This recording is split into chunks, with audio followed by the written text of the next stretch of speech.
రాత్రి సమయం కావడంతో వాహనాల రద్దీ లేదు. ఎలాగూ వెహికల్స్ రావట్లేదు కదా అని ఓ పేద రిక్షావాలా హైవే పైకి రిక్షా తొక్కుకుంటూ వచ్చేశాడు. సరిగ్గా అదే సమయంలో ఓ ట్రక్ శరవేగంగా అట్టే దూసుకొచ్చింది.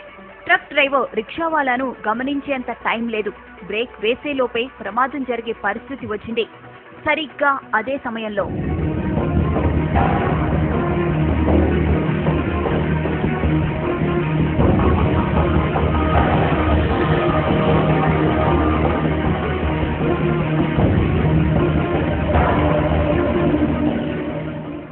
ఇది జరిగిన ఘటన.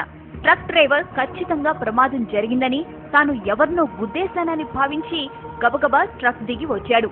అటు ఇటు అంతా చూశాడు. ఎక్కడా ఏమీ లేదు. ప్రమాదం జరిగిన ఆనవాళ్లు లేవు. అసలక్కడ ప్రమాదం జరిగితే కదా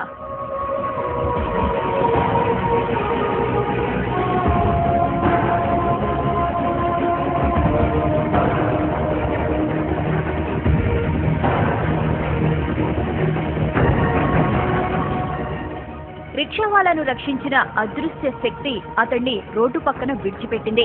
అతడు ఆరోగ్యంగా ఉన్నాడో లేదో తెలుసుకుంది. అతడు సరిగ్గానే ఉన్నాడని భావించి అక్కడి నుంచి మెల్లగా వెళ్లిపోయింది.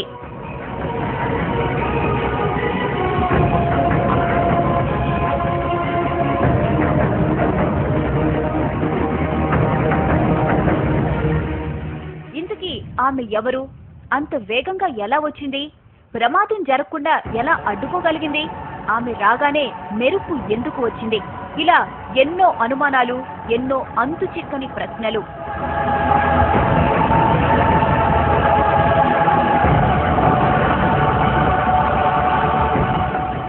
అంత వేగంగా మెరుపులా వచ్చింది కాబట్టి ఆమె ఖచ్చితంగా గ్రహాంతర వాసేనంటున్నారు కొందరు. గ్రహాంతర వాసే అయితే ప్రమాదం జరుగుతుందని ముందే ఎలా ఊహించిందని ప్రశ్నిస్తున్నారు ఇంకొందరు. అసలు గ్రహాంతర వాసికి మనిషిని రక్షించాల్సిన అవసరం ఏముందంటున్నారు. పైగా తల వరకు కప్పుకున్న డ్రెస్ కోడ్, నడక, నడత అన్ని మానవుల తరహాలోనే ఉన్నాయి.